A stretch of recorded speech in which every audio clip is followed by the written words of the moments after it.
Hello and welcome to the New Age Geek channel. If you're new here, we'll build an inclusive space of people of all walks of life through the power of friendship and tabletop role-playing games. Tonight we have Investigation Chalk, our regular, irregular interview show where we talk to the geek creators you want to hear about. Tonight we have Jacob, aka Jrshorlunch. He is a professional GM and player, award-winning cosplayer, artist, and as well as a master crafter of the 3rd degree in the Order of the Nerd. I see that you have a lot of crafting and woodworking. Yeah. So go ahead and tell everyone where they can find you and all the fun things you're doing. Yeah.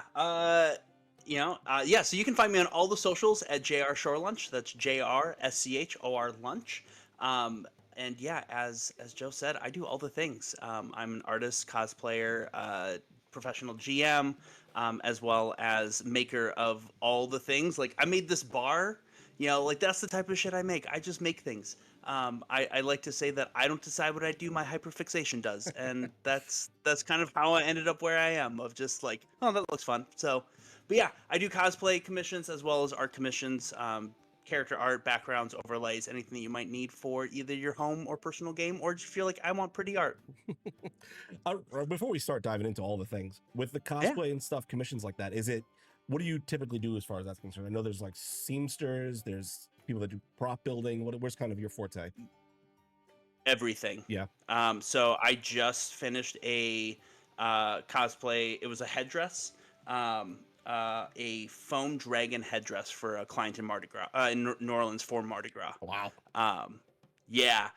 So I got that sent off last week. But so I do foam smithing. I'm currently working on a cosplay for Rin over at Rin Vixen. And that is all sewing. So I definitely do seamstering. I sew stuff. And then prop building. I've definitely made props for people. Like it's really, people ask, hey, can you make this? And then it's a question of, do I have the skills to? And if I don't, can I learn them? And if I do have the skills, then how long is it going to take? And when do you need it by? And kind of have that conversation and work from there. All right. Well, I'm gonna definitely want to dive into them in a little bit, but let's start back at the beginning. Yeah. I want to know, little Jacob, fresh out of the womb, what is your first kind of introduction into geek culture? Is it a book? Is it a show? Is it a movie? What kind of is the first thing that hooks you? Yeah. So the first thing that hooks me is episode 4 of Star Wars: A New Hope. When I was 4 or 5, my dad showed it to me and was just enamored. I was like, this is incredible. He goes, there's 2 more. And I was like, what? There's more of this?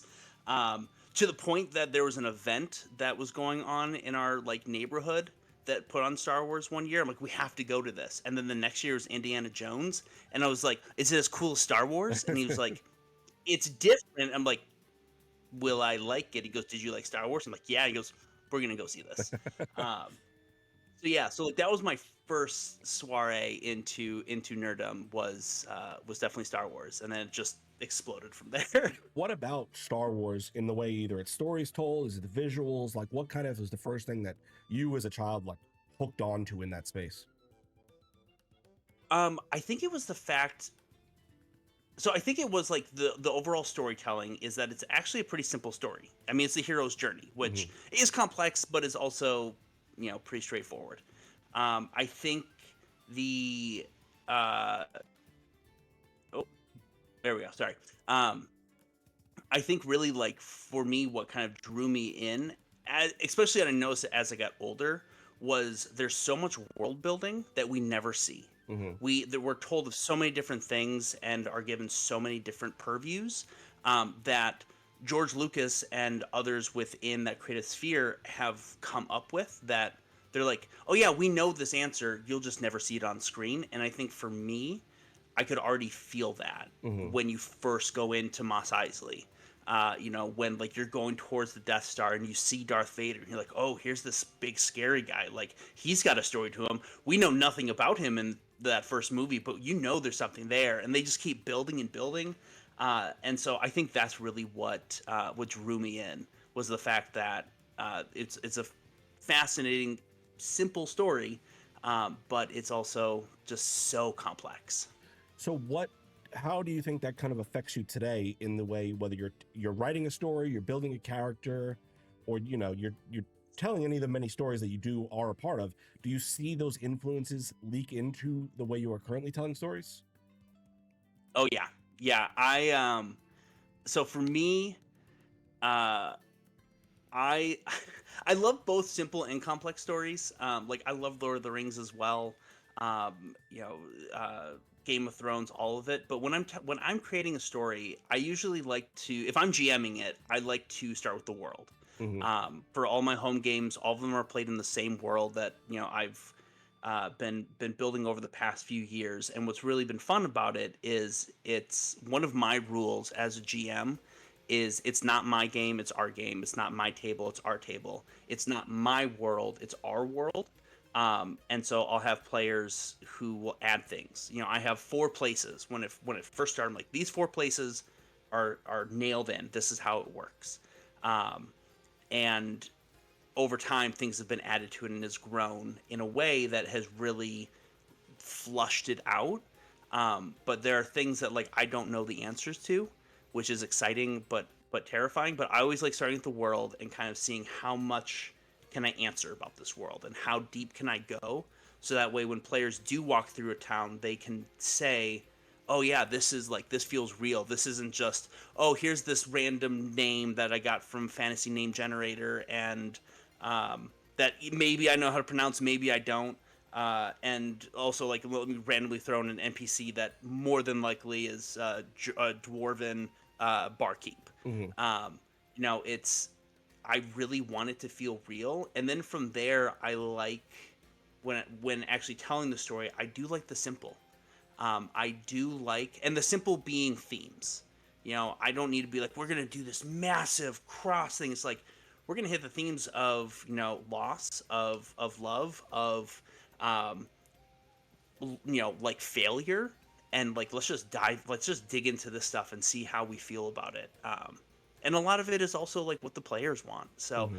it's a lot of things coming together, but definitely that like initial introduction to Star Wars and to the geekdom, really like I feel it Yeah. as I'm creating anything. What kind of goes into your, because you said you've built this world now, and I know you started with this probably basic bones and it's kind of fleshed out over time. Mhm. What part are like the parts when you are building a world that you feel like these are the things I need to nail down before I feel comfortable enough to play in this world? So I need a brief history. Um, for the world that I'm playing in, I needed a kind of what are we currently set, and then what happened before. Big broad strokes. And then it's again 2 or 3 cities Hmm. that I can say I know how these places work, and that's one so that way I have a place for characters to go, and I know this is what it's going to be like. But it's also um, for those interactions of like political or like large, again, those broad stroke interactions of, okay, I know that this city believes in this and this city believes in this. There's already like there's some almost pre-made tension that I could Hmm. pull a string of and have a really interesting story. um and give you an example of like with those broad strokes of what do I need. So when I first started this world, it was I decided that time wasn't going to be done in ages. It was going to be done in orders. Okay. And orders were designed by a catastrophe. So a big cataclysmic event would occur. It had to be god level. And so first order was the creation of the gods. Second order was the gods being like, hey, let's make people. Like let's fill this out. Let's make a world. And then the third order was one group of gods known as the Grace of the Nine, being like, we don't like the way that things are being run. We're gonna run things, and we're gonna either kill gods, banish gods, or turn gods into mortal slash lesser, like greater beings. The Minotaur, Medusa, the Mind Flayer are all former gods Okay. in this world. And so, like, basically, the Grace of the Nine gave deities a choice. What do you want to have happen? Do you want to fight us and die? Do you want to go to another plane, still be a god, but you're gonna be a lot weaker because not as many people worship you? Or are you still gonna be in this world, be terrified by the mortals, but you also know your place? Right. And then the Fourth Order, which is where most games take place, is many of those gods being like, we don't like this. We're going to bring dragons and demons into this world who aren't from the material plane and be like, we're going to tell them to fuck it up so that way we can then take our thrones back and like get the grace of the Nine out. And so just knowing that, I already know how the gods think. I know how the pantheon breaks down. I know how like choices that gods can make, which gives me a plethora of options to play with. And then it lets me know where I'm currently sitting with the current world, and then lets me then, as we move forward, knowing that, you know, this current order, the Fourth Order, is the shortest of all of them, 22 years, that as we get to the end of that, we could go to something, like, we don't know what we're going to go to, but it's going to be another cataclysmic event. And so, yeah, so that's been really, like, having that is a great foundation. But then I get a sandbox with a whole bunch of different creative people to tell me like, oh yeah, I want this thrown in here. So Okay.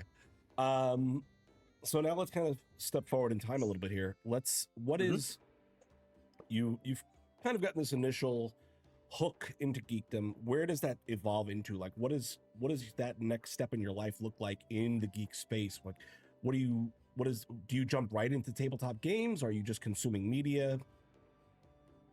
yeah, mostly consuming media. So again, 4 or 5 Star Wars, and then I think when I was 7 is when the first Harry Potter came out, so I read that. And then around that same time, maybe a little after, my dad introduced me to The Hobbit and then Lord of the Rings. And I just stuck those down as quickly as I could, Ron wiggling and all. And like to the point that I had to do a book report in 5th grade and read the Silmarillion. I do quotations because I read it, but I didn't understand it. I reread it last year, and I only partially understand it. I'm like, what the fuck? But yeah, so so like it was definitely just absorbing all of that. And then the Fellowship came out in 2001, and that dove me even deeper into nerddom, and just like continuously seeing those movies. So yeah, so it was all that. It wasn't until I was in like 6th grade that I started playing TTRPGs. So what was that first experience in TTRPGs like? What was it?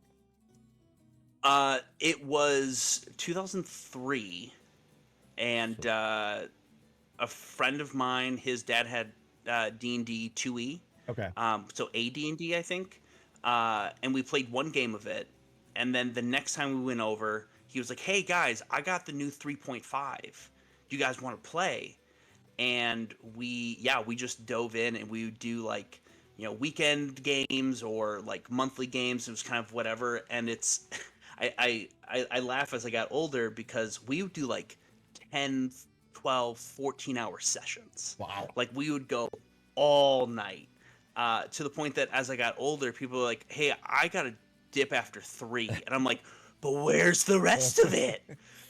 So I got spoiled as a kid, where it was just we were all wanting to play so much. Yeah, and just kind of like absorbing all of that. And then, of course, as many do, you know, continued to absorb media. Dragonlance was a big one, and just kind of kept taking things in that then got added into games. And yeah, it was good. It was good. So then, how do we go from 6th grade Jacob playing 3.5 to where we are now, where you're live streaming games? You're part of, I mean, how many games are you actively a part of as of today?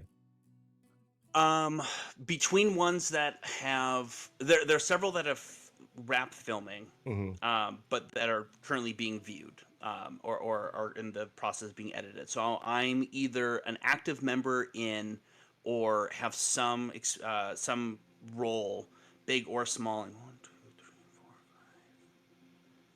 5, 6, 7. I think at least 10. And I'm guessing they're all not D&D 5e. Correct. I'd say about less than half are 5e. So how do we go? What is our first step then into trying new systems? What comes first? Yeah. You becoming an AP player, Or are you trying out these new systems? Which comes first? Yes. Yes. Okay, And I that's say the answer. yes because my first time doing an AP game was at GaryCon a few years ago, and it was playing Shadowheart. No, what was it? Shadowrun? Yes, I think Shadowrun's what it's called. Yeah, yeah, Shadowrun. Um, and I was like, I've never played this. I don't know, but yeah, I'll give it a shot. And it was a riot. And then the next year, I did uh, this last GaryCon 24. Did a Buffy the Vampire. I think it was. I can't remember who the system is by, but it was a Buffy the Vampire game.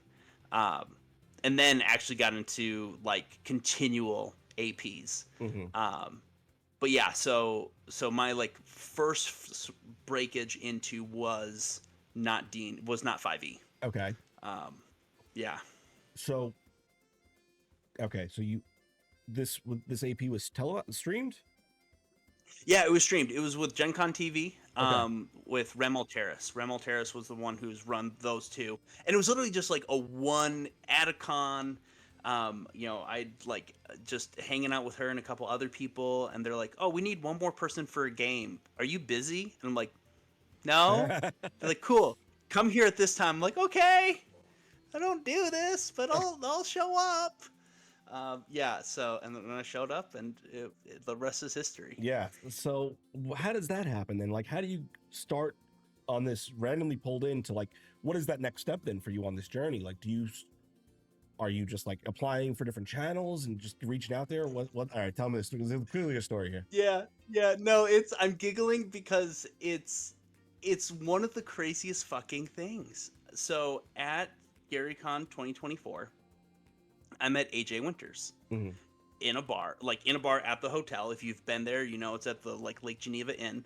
And in one of the bars, and we're just sitting and chatting, and she's telling me about one of her actual plays that's going on, and I'm like, that sounds incredible. Mostly because she was so passionate about it, and I'm just like, I love it when people are passionate about the stuff they're working on. Tell me more. And so then I like started watching it from time to time, and it was like, this is so good. Uh, and then in April, so I met her in March. In April, she put out a call on Instagram of like, hey, I'm thinking about doing this project called Castleton. It's going to be Hunger Games meets Bridgerton. Who wants to do it? And I just messaged her, and I was like, wow, that sounds like fun. Just as a like, oh man, I can't wait to watch this Yeah, too. yeah. And she's like, so you're doing it, right? And I was like, what? She's like, yeah, you want to do this? And I was like, I mean, that's not what I was thinking, but like, yeah, if you want me to be a part of this. Uh, and I think that like that same day, she's like, cool, I'm gonna do like meetings with people. I'm like, well, I'm free now. Hold on. So you went from a show at GaryCon to Castleton. That's the evolution here. That is Okay. the evolution. That's the entire evolution. That is, and it's it's fucking insane. It's insane. Literally, Castleton is I would say Castleton's my first AP. Yeah. Truly, like, because the other ones were obviously streamed, but there was no stake in it. Like, I could be goofy, I could do whatever. Right.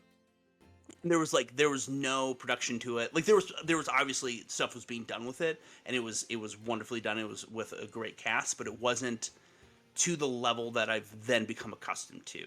Right. With all the different Twitch channels. So I would say, like, argumentatively, while it isn't officially, Castleton is my first AP. Your breakout moment. Which yeah, which is also in fucking insane. And then that's how I've been able to be on so many different is one, meeting 120 people. Right. Makes it really easy to network.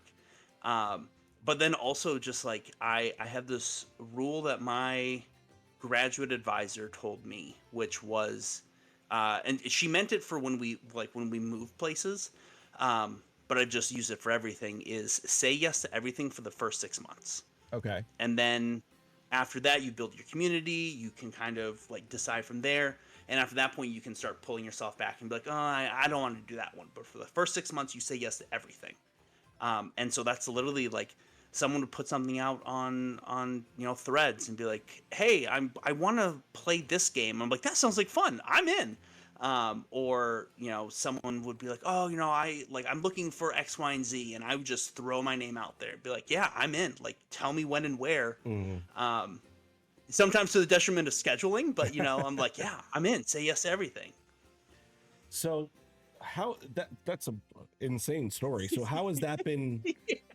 Just like, I'm sure there's got to be some level of stress coming into that high of an elevated project and now suddenly trying to appear everywhere and saying yes to everything. What has that been like as far as like stress is concerned, or has it just been all fun? Where's that, like, what's that experience been like? Yeah, it's been a combination of both fun and stress. The fun is obviously playing and Right. playing with telling stories with incredible people. The fun has also been of trying out new systems. Okay. Like, I, for the longest time, was 3.5 is the best system, Uh-huh. and then got to 5e, and I'm like, and I was a slow get to 5e. Like, I was anti 5e for the longest time. Um, and then I played 5e. I'm like, oh shit, 5e's the best system. And I was a 5e or die. Like, it's this. And now I'm playing other systems. I'm like, God, 5e's okay, but Yeah. like, have you played this game? um, so that's been really fun. The hard part has definitely been scheduling. Yeah. It's like I have a board off that I have written down all the different things that I have going on now until May, because I've just booked out that much. And so like my wife will have to be like, hey, you can't schedule anything these days. Yeah. And I'm like, okay, message received. So like that's been the hard part, is scheduling and forcing myself to say no at times. Okay. Um, is being like, I really want to do this project, but I've already got 4 going on this week. I can't put it on another. So and I will also say, it's a good thing. Like, it's again, that it's that pleasure part of it, but it's also the hard part, is playing across from such talented people. Hmm. Is so much fun, but is so stressful. The first part of Cast, I would say the first 3 episodes that I'm in, especially the first one, you'll see me like this for most of it. Because so if you watch Connecting Castleton over on Winter's Tales on Tuesday, I talked about it a little bit, but basically my entire character changed based on a line and veil. Okay. Where I was like, cool, I can't do this anymore. Like, I can't do the idea I had for his flaw. Okay. Change it, which was like, shit, how do I do this? Also, pick the voice that day. Like, AJ was like, I'm hitting record. And I'm like, oh, voice. All right, go. But it's also because I'm like, I'm sitting across from incredibly talented people. I don't like that I've, never seen, never played with. I wasn't on Twitch before. I didn't watch Twitch before. But I'm just like, you can just tell by the way that they carry themselves, by the way that they play. Whitney smoking glue guns is phenomenal. Peter, who is over at Champions at the Table, is they're all just such incredible creators. Uh-huh. And so getting to play across from them is such a pleasure, but is also just like, Yeah. But at the end of the day, it makes you raise your game, and that's like what also makes it so great. So you would say it's definitely been a positive experience as far as the way you approach games, the way you approach character building and all that? Absolutely. What would you say would be the biggest thing you've kind of taken away if you had to, like, this, I learned more about how to play a tabletop game most from that situation? Trust yourself. Okay. Yeah, the thing I've learned most from those situations, and like that one in particular, is like, everyone's going to yes and. No one is going to, if you say something, no one's gonna be like, no, I don't like that. They're gonna go, okay, you're throwing that out to me? Cool. I'm gonna throw something back, and it might be even more, it might be spicier. We're gonna find out. But like, that's one thing that I've really taken away in all the projects I've gone to since, is like, I just got to trust. Like, I've been playing again since 2003, so Yeah. 22 years. Um, like, I know what I'm doing, Yeah. and so it's like, trust that. So Okay. So you kind of have dived headfirst into the Twitch AP streaming space. What is kind of what are you looking towards in the future as far as this is concerned? Like, you don't currently have a channel of your own? no, yeah, I guess appear everywhere. So you're just nomading it for now. Yep. Yep. Do you have a plan to eventually settle down on a channel and like kind of launch your own thing, join a channel as like a permanent fixture in that in a long-term campaign, or are you just going to keep nomading it in like little games here and there? Yeah, I mean, I would love to either join a channel and be there full time and do a long term campaign. I would also like I've thought about starting my own. Um, Everyone else who does it makes it look so easy, and then you start talking, and you're like, oh God, oh this is a lot more work than I thought. Like I thought we were just showing up and looking cute, and you're telling me I got to promote shit. Um, so like, there's a desire there Yeah. to start my own. One thing I have done is outside of the actual plays, kind of for like my place or whatever, a kind of permanence is I have launched a business, Fantasies and Designs, which is the art and cosplay, is so we're that's kind of what I put my umbrella under, and there very well may be a time that I'm like, yeah, I'm gonna do full-time Twitch, or I'm gonna do a permanent channel. But I do know, even if I join a channel full-time or I start up my own and have a long-term campaign, that I still want to have a bit of that nomadness. Oh yeah. Because I love, like, there's so many people out there that I have played with and so many more I haven't, that I'm like, give me more. Yeah. I think I would definitely recommend always like, this is what I'm trying to do right now, is always trying to like branch out and to try new things, and having your own home channel like this, it's very difficult to do that, especially when you're running shows and doing all these things. It's a lot of work. So what are you working on now? I know Castleton's kind of getting ready to wrap up. How has that been? What's going on with, what does the near future look like for Jacob and Jrshorlunch? Yeah, so many things. So things that Castleton's wrapping up. We have the last two episodes. Penultimate is tomorrow, Saturday, and then the final episode is next Saturday. I'm currently a cast member on Amber Ascension over at Boss Jellybean, where I play Rex Morrison, who is a how would we describe him? He's a piece of shit. Yeah, he's dirty. I saw we can one talk picture. about it. I saw one picture. I was like, why do you look like, what is it, Mr. Radio, Mr.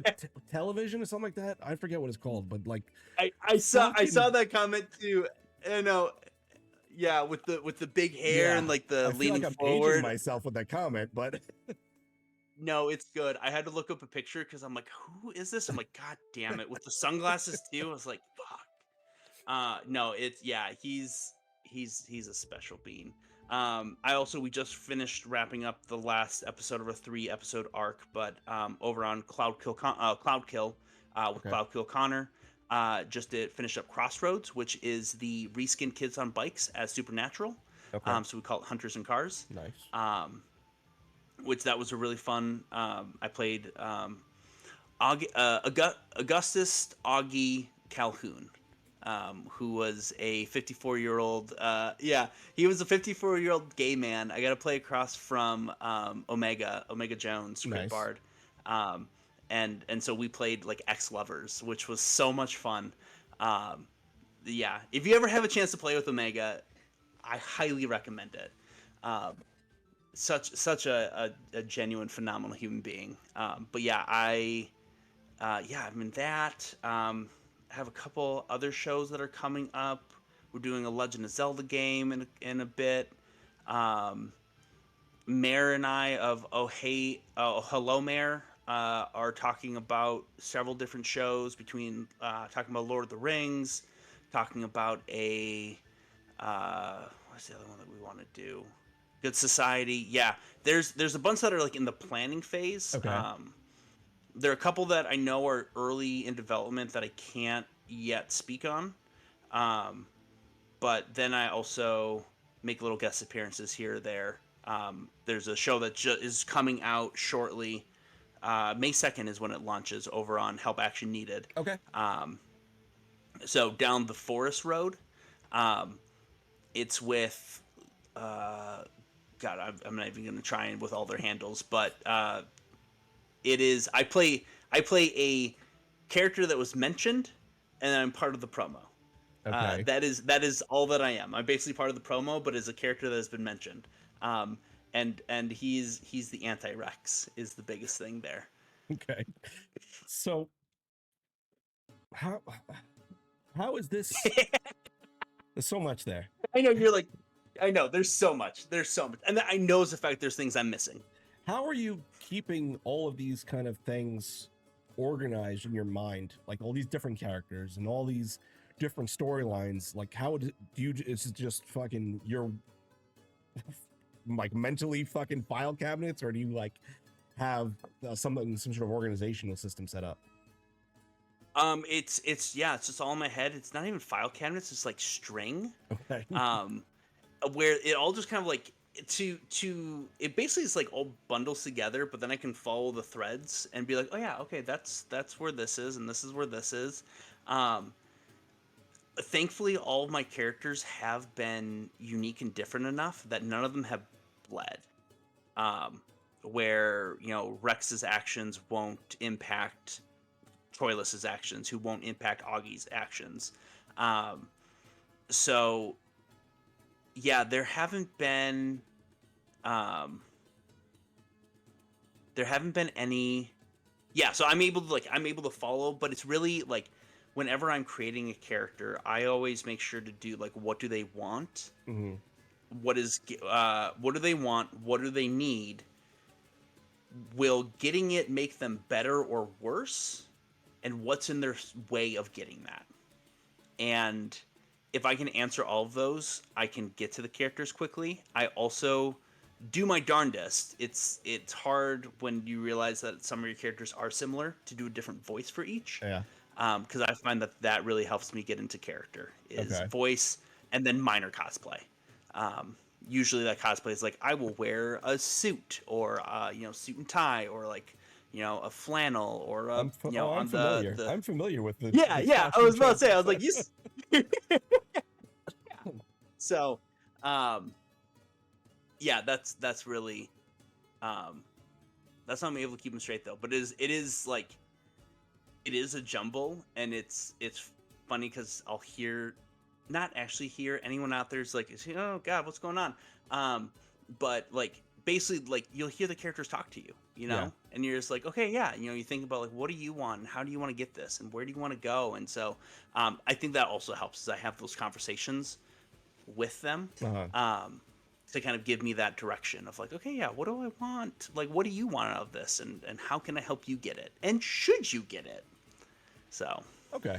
So then I kind of want to dive in then on the two characters you've brought up already. Let's talk about first the Castleton character, because it's getting ready to end. So kind of walk me through like what this journey has been like for you as the player, as the character, and kind of like how that experience has been over this massive game.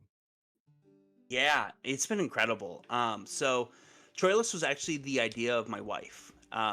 When the idea first came out to play in a Bridgerton Castleton meshed world, that then became its own high fantasy, she was like, you should play like a Hamish type character who, has already been to the games, doesn't want to go back. So I met with AJ, I threw that out. I'm like, hey, I want to play this character, he's already been.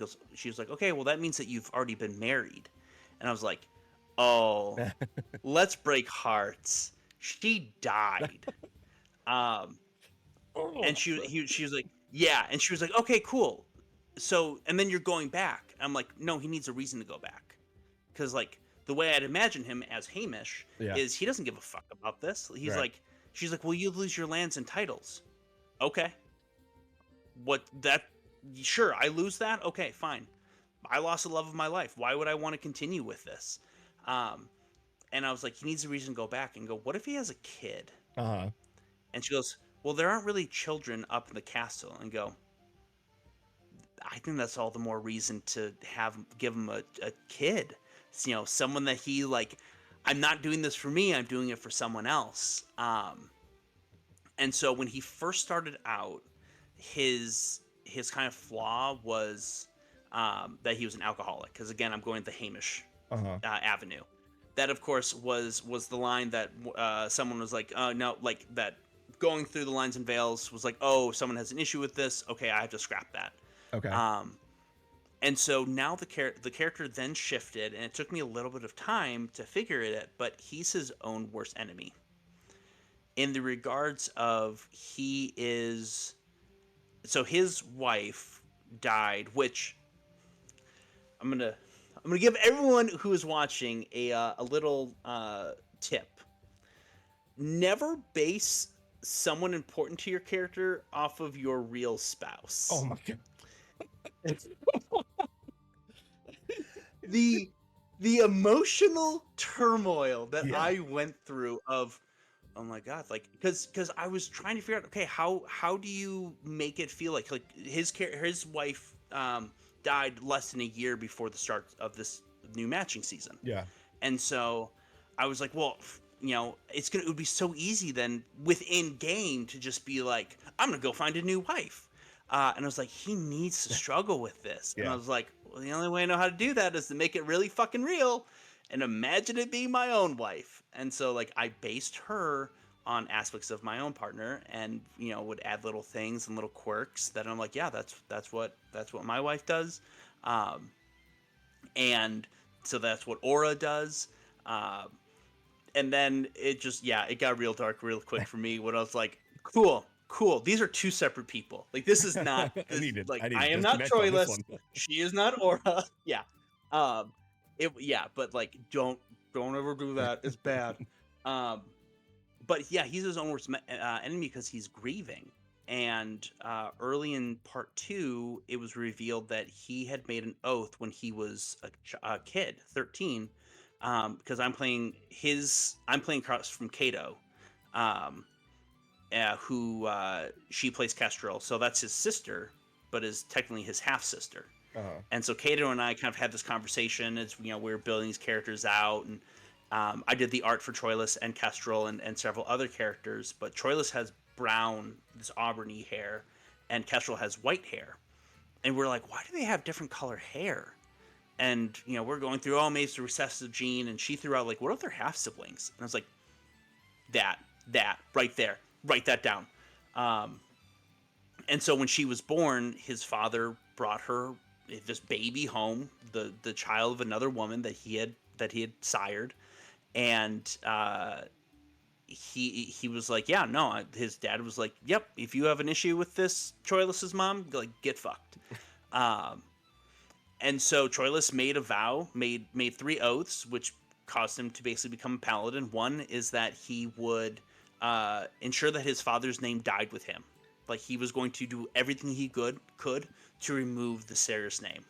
Second was that he would love his sister, that he would love Kestrel as his sister and nothing less, and do everything in his power to protect her for as long as he lived.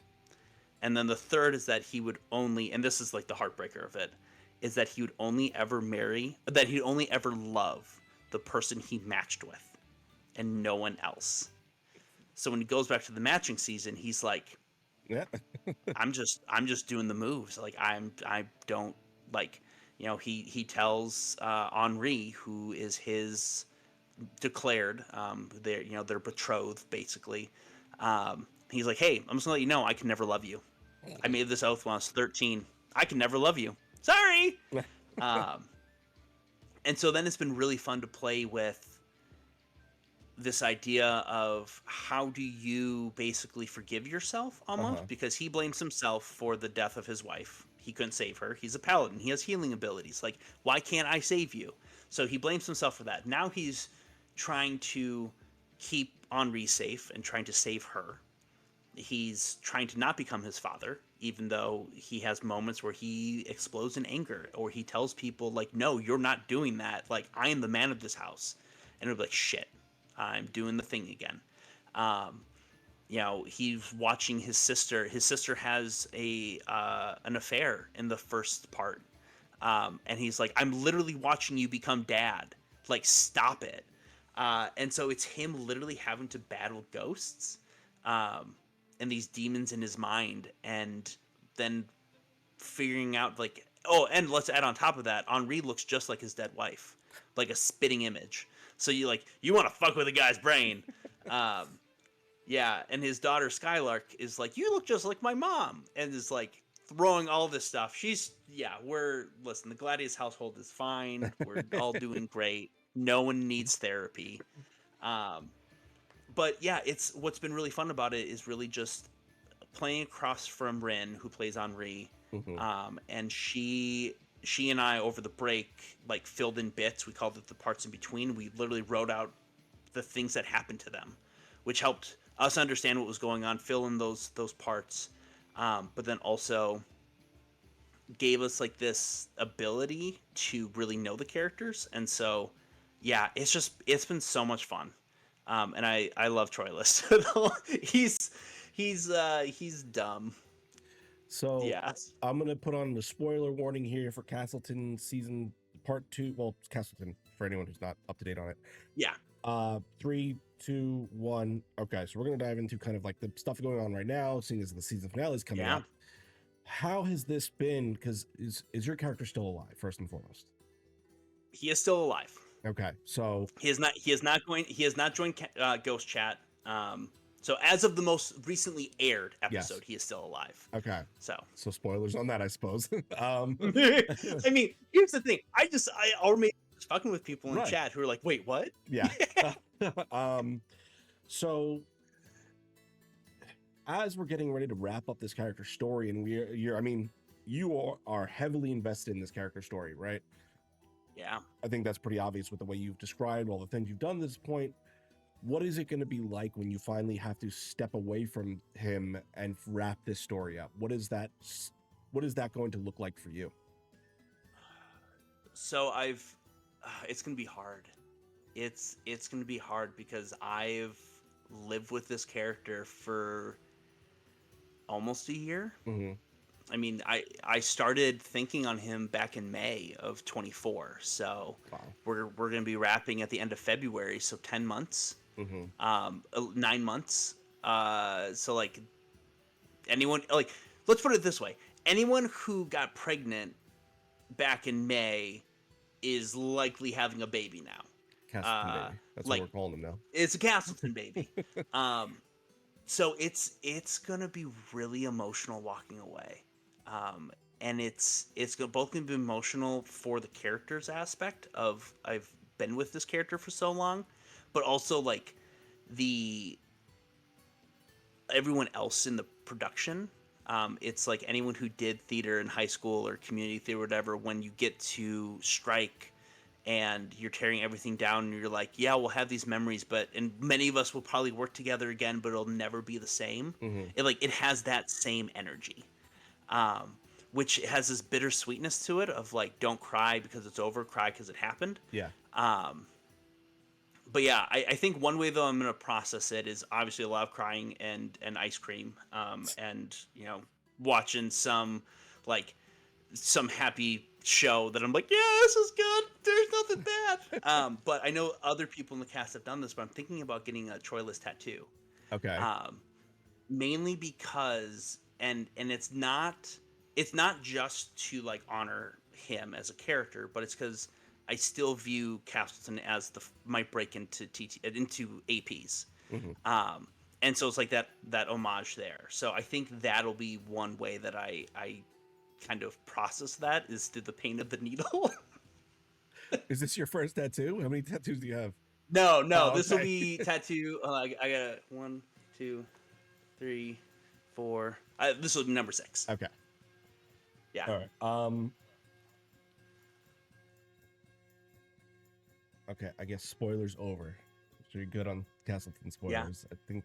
Yeah, I mean, Uh, I mean, here's the thing. Like, even spoilers over or not, like, be prepared to cry in the yeah, last 2 episodes. I can just, even with it not being over, be prepared to cry. yeah. If you haven't already, like, which good on you. I've cried at least once. Yeah, yeah. There'll be more. I know it. I'm only 3 episodes in because that's all that's on YouTube. So Yeah.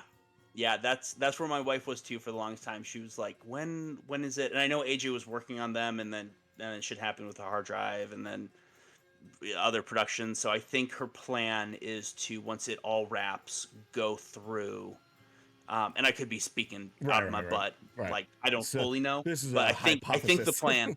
This is all hypothesis, but the plan I think is for her to then like get it up to YouTube quality with the edits and stuff, Okay, and then rebroadcast it on Twitch and then put them up onto YouTube. gotcha. Okay, so let's switch over to the other character you kind of spoken about. I know I've seen a couple of posts about it. The show Yeah. on Jellybean's channel, Janelle, who we had on here not too long ago. Tell me about this. What is the story? What's going on with it? Who are you in it? Yeah, so the story, we'll start there, is set in a cyberpunk future, in a place, city, that I can't remember the name of the city. We had written it down, and I can't remember at this point. But we actually, for like the episode 0, did we played the Silent Year. I don't know if you've ever played that one, where basically it's a world building game where it's like it's a deck drawer where you're pulling cards and then like you'll pull 2 and you'll read 1, and then you answer the question of like, for example, what is a big project that they're working on in the world? And so for that one, we're like, oh, they're building a monorail. Okay. This big monorail to go between different cities. And then the next question was like, okay, what's a resource that's scarce? And we're all like, okay, well, they're building a monorail, so the resource that is scarce is iron. You know, they're having to use all that to build this, so iron is actually the equivalent of gold. And you know, then the question is like, what's a item in abundance? Okay, well, gold and silver. People are decorating their walls with it. If you're wearing gold and silver, you're actually poor. Like that's pretty like, you know, that's not a good look. But if you have iron on, like you are rolling in it. And so the show starts in the casino, in the back part of the city known as Cerberon's Gate, in the Red Line district, in which I play. So yeah, it's a cyberpunk future. The way that Janelle described it to me, because I did the art for all of it, the way she described it to me is cyberpunk meets Underworld. Okay. Yeah, and so we're all playing reimagined either mystical creatures or gods or whatever. So like one person's character is based on Odin with the ravens, one is based on the phoenix, one is based on a catchi, which is a Scottish shapeshifting animal. I don't know who On is based on. If yeah, but then I'm based on Hades. So That tracks. yeah, I've yep, from the pictures I've seen, I understand now. yeah. So he's based on, and that's also where the name comes from. Rex Morrison. Morrison was supposed to be a like fun turn on Memento Mori. Yeah. So like More, so Morrison, and then Rex to mean God Nice. of death. I like that a lot. Yeah. But so Rex is the pit boss over at Cerberon's Gate. He is the one who runs all of the fighting pits and stuff. And I based him, if you've seen Has Been Hotel, he's based on Valentino. Okay, God. Jesus Christ. Yeah. Not good Yeah. people.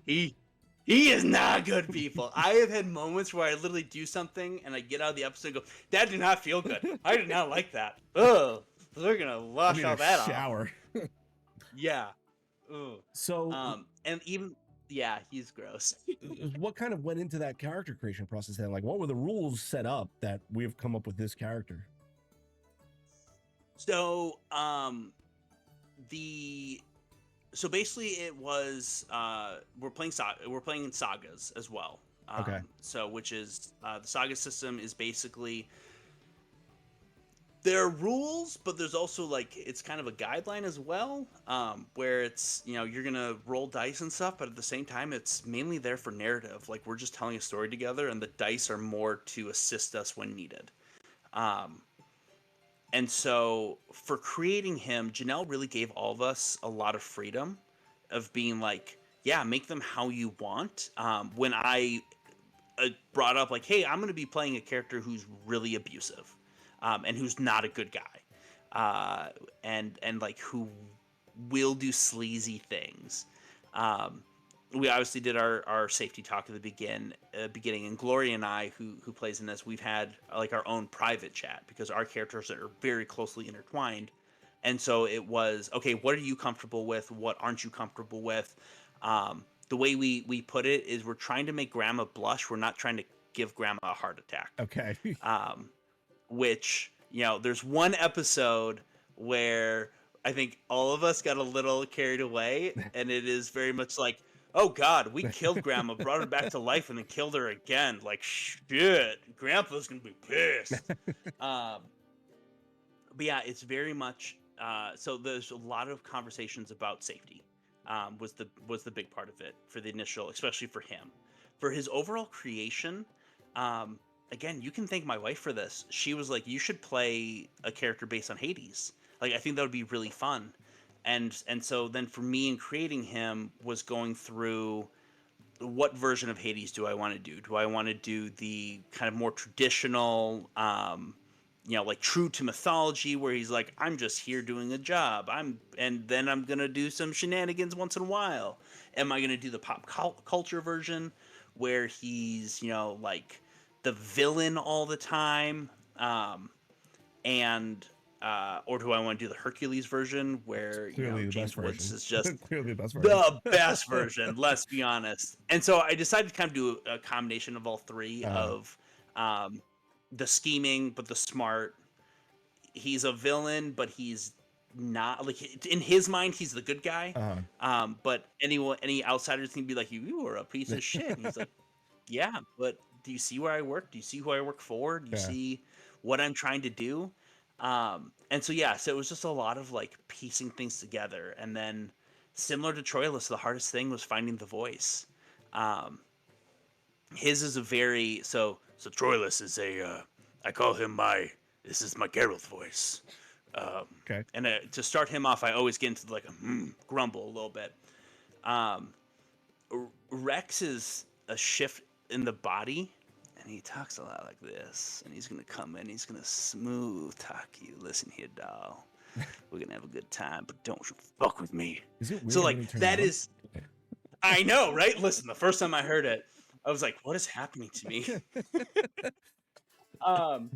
But he, it's for Rex, like at first he was gonna be Southern.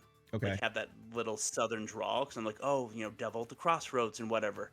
And it kept shifting into another one. And so I was like, let's take out the Southern and let's just have it be that smooth, smooth as whiskey type of voice.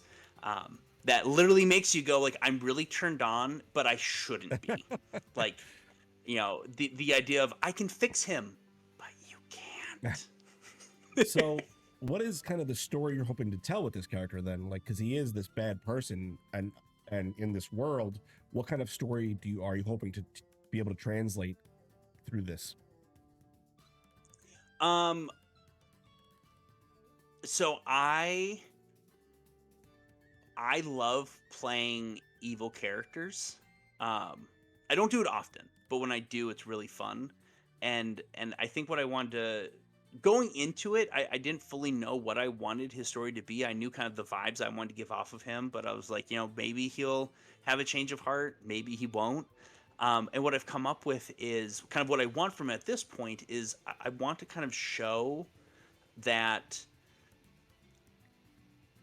not all villains are truly villains, but also like, are they?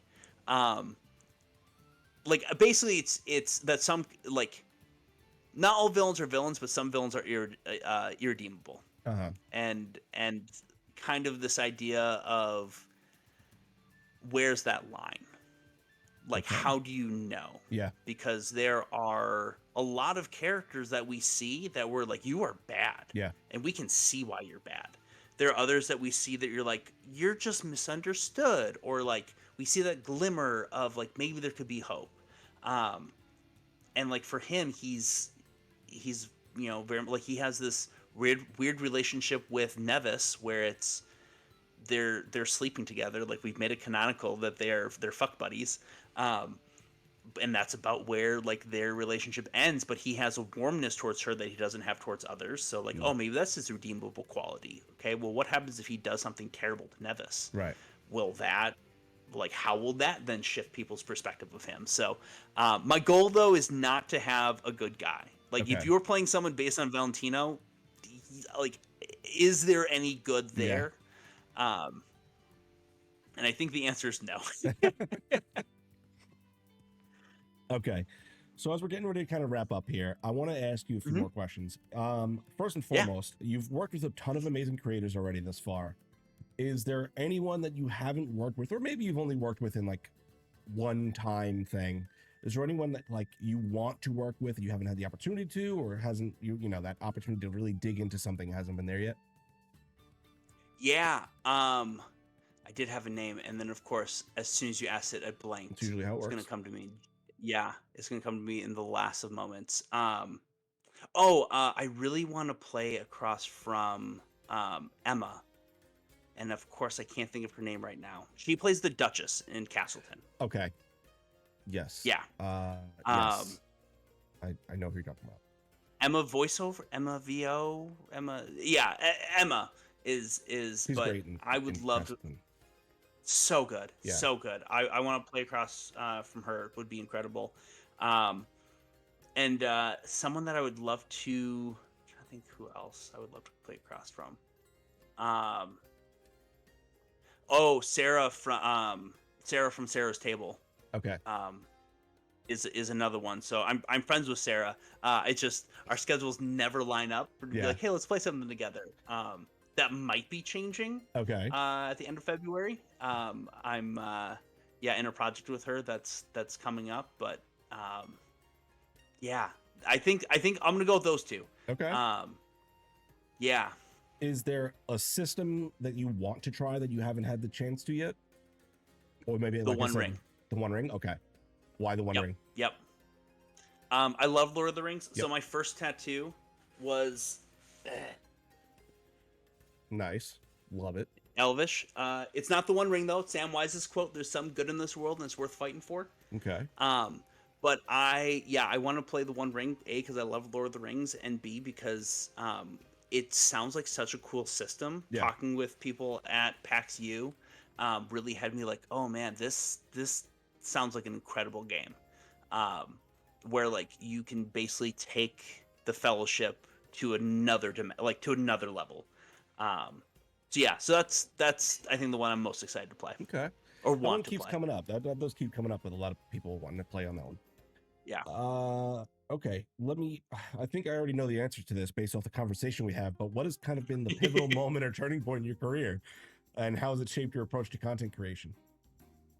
Yeah, so here's what's crazy. It's not an AP. Okay. So the pivotal point in my career was actually making Troilus' art. Okay. Because then I was like, hey, here's Troilus' art. And AJ was like, well, do you want to do Kestrel's art and the rest of the Clay family? I'm like, yeah, sure. And then I got those done. And she was like, oh, hey, do you also want to do the Scythe family? Yeah, I'll do those. And so like basically being able to make art for the show. Yeah. And I only did a fraction. Again, there's 120 players in it. I think I did 9 or 10. Wow. And so in that, like, that was the kind of the breaking moment, the pivotal turning point, because it was through that Janelle then hired me to do the art for Amber Ascension. I've had the ability to then work with other people for art commissions as well as cosplay commissions. Mm-hmm. And so but yeah, Troilus's art literally, and it started with AJ. Are you okay if I do his art? Like are you okay if I do this? She's like, yeah, why not? Like, go ahead. Um, so that I would say that is the like that break-in moment, that pivotal kind of changed everything because it was like, oh, I can do this. Yeah. All right. Yeah. Okay, and then it's going to bring us to the last question I always ask all of the amazing creators I have on here. What message or impact do you hope to leave through your content in the geek space? Honestly, I'm gonna remove it from the like content that I put out. The message I hope to leave is like, be a good person, um, be a kind person, be a genuine person. I you and I hung out at PAX U and met, and like, so, like, I'm a golden retriever, and I am high energy, but I'm also like, I just like hanging out with cool people who are doing cool things, and I like supporting people who are doing things that they're passionate about.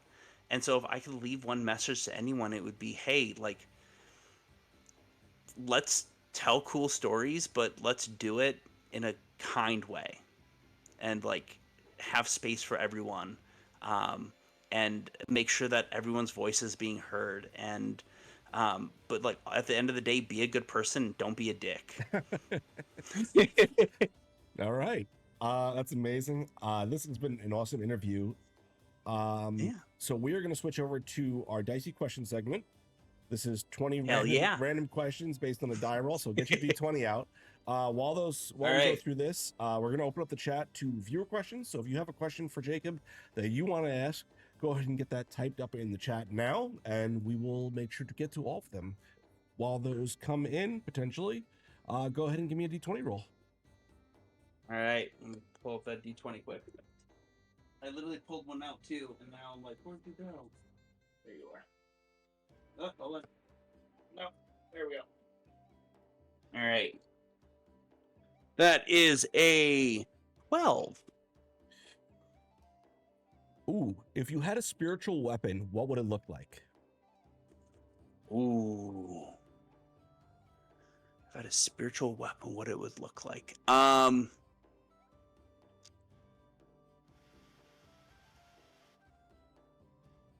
For me, Jacob, it would look like yeah, no, it would look like a oh shit, yeah. It would look like a one of those ball peen hammers that you use for Hammerschlagen. Okay, why? Yeah. Because why not? Okay. Actually, no. It would be the log from Hammerschlagen with that little hammer attached to it, and that's what would just like fly around. Yep. I don't. What the fuck is Hammerschlagen? You've never. Okay, Hammerschlagen is a great game. It's a Nordic game, in which you have a massive log and you have a nail sticking out of it. And it has to be just enough that it's going to stand on its own. And everyone has a nail in front of them, and you get a ball peen hammer, so it has to have that rounded end. And you take the hammer, and you cannot swing like this. Your elbow has to be locked in, and you're going to swing and trying to hit your nail down. First person to get the nail all the way, the head down, not bent over, wins.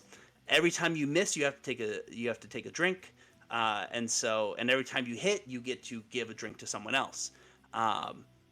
And then the first person to get theirs down, then everyone just cheers and either drinks or does a shot or whatever. So it's a great fun drinking game, but it can also be done without drinking. But yeah, Hammerschlagen. I'm pretty sure it's Norwegian. Maybe it's Swedish. When have you played this game? Many a times. I'm originally from Minnesota. Okay, never mind. At That friends' makes sense. houses, at friends' houses, at family members' houses, and my own house. All over. If you ever come out to visit, we'll get a game of Hammerschlagen going. Maybe at the next PAX U, I'll just bring a massive log. Who can't hit a head on a nail with a regular fucking hammer? I'm just gonna be hammering wood, just keep drinking.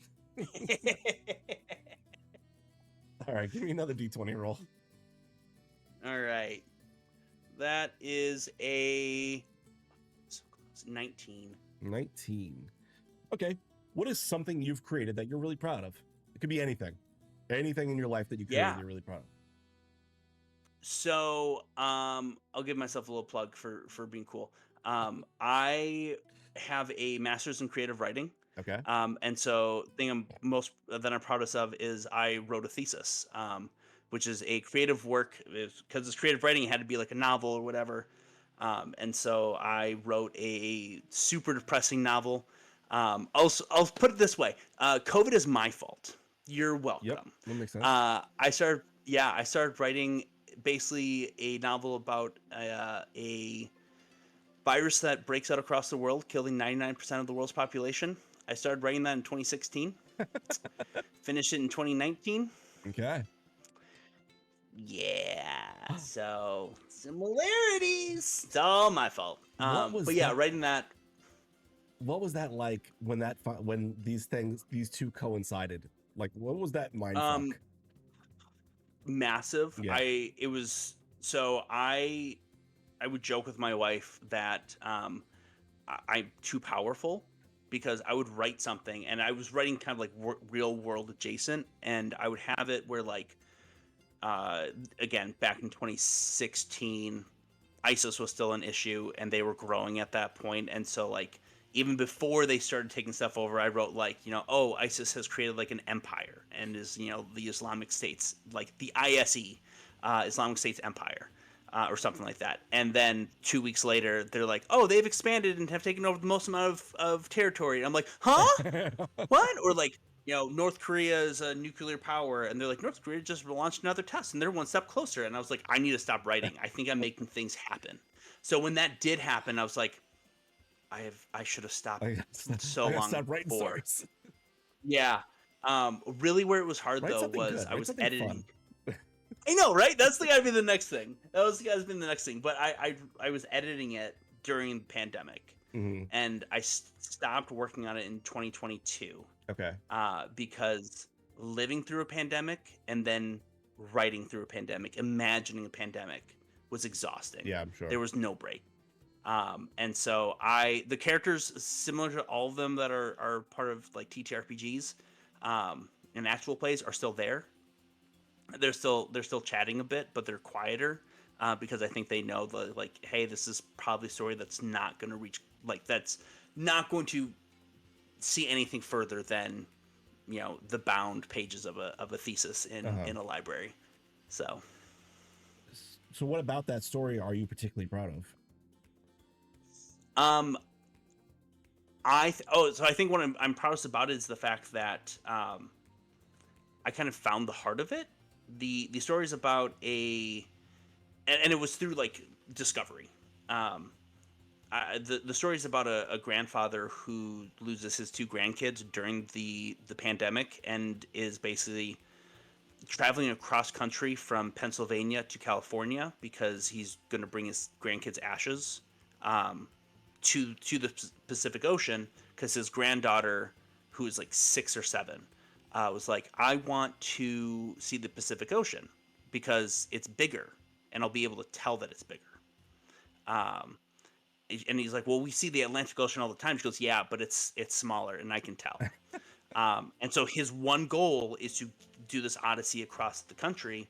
And so it was kind of finding that heart of that. I think that was what I was most proud of. And like, because the main character had so many different iterations through several years. And then when I found it, it was like, oh, which was really cool to like have that moment of like, oh my God, I found it. Like, I did it. Here it is. Yeah, that was my winning moment. That's cool. I want to ask you a question then, kind of like on adjacent to that. Have you seen the episode of The Twilight Zone where the guy who draws comics, the comic comes to life? Yes. Okay. So you're a wizard and I need you to stop. For you, Joe, anything. Thank you. Do me a favor and roll me one more D20. All right.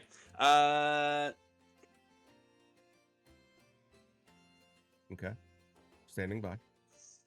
Maybe the one time I'm okay rolling a natural one. Oh, you rolled a 1. Okay.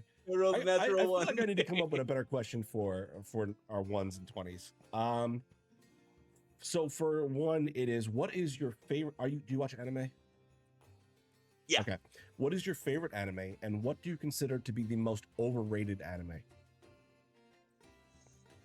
My favorite anime is that I've watched all the way through is Full Metal Alchemist Brotherhood. Very vanilla. I've been working through Attack on Titan, which is phenomenal, and Spy Family. I really enjoy those three.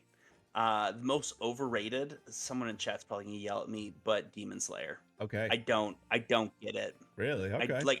I've watched it, and I'm just like, Yeah, just not doing it for you. yeah, Okay. just not doing it for me. All Which right. is saying a lot because I was so excited about it, especially that like it's so much like Full Metal. I'm like, yeah, Yeah. let's go. And then I watched it. I'm like, I don't. Yeah. So, and I think a big part of it though is because I don't like the characters who are like overly romantic in the fake way. Oh, okay. And so it just takes me out of it. Yeah. And so it could be anything. Like there could be a completely other show that is phenomenal but has that. I'm like, man, you ruined it for a moment. Yeah. Yeah. So, yeah. And then also throw in, absolutely love Avatar: The Last Airbender. I know people would say that's not that's because it's not made in Japan. It's not an anime. Those people can go fuck Do whatever the themselves. fuck we want It's on a the show. phenomenon. Exactly. So no, yeah, we're gonna add in Avatar. Yeah, Last Airbender. All right. I think that is going to bring us to the end tonight. We didn't get any questions in the chat, which is good. That means we answered all the questions during the show. Hell yeah. Amazing. So go ahead and plug all the things you do, and where can everyone find you? Where can they find you next? Yeah. So once again, I'm Jacob. You can find me on all the socials at Jrshorlunch. That's JRSCHOR Lunch. I am a actual player on Twitch, but so you can find me all over the place there. I'm also a award-winning cosplayer and a digital artist, focusing specifically on character art, backgrounds, and overlays. But also, if you're just like, I want pretty art, let me know. I love working with cool people. And the next place you can find me on Castleton as it wraps up. And that story comes to an end. You can also find me on Amber Ascension. We're currently on our break, but we'll be picking back up, I believe, in April. I believe is when the next season starts. Don't quote me on that. Okay. You can find me on Cloud Kill Connor's page channel for Crossroads, as well as Help Action Needed and Somebody's Heroes with the where I play a cute little angel husband man who's very cute. So you can find me all over the place. But if you really want to follow me or you want to see what I'm doing, follow me on Instagram. That is where I am most active. Instagram and Threads, and let's have a conversation because I love talking with cool people and doing cool things with all of those out there. Awesome. That is going to wrap us up for tonight's show. You can catch us next week where I am interviewing. I don't know yet. But I have to confirm that one. Interviewing someone. I have to confirm it because I haven't heard from them since PAX. That's all I've got then. Check out our socials so you can follow what we're doing next week. I've got nothing else. If you've got nothing else, remember, we love you, geeks. Good night.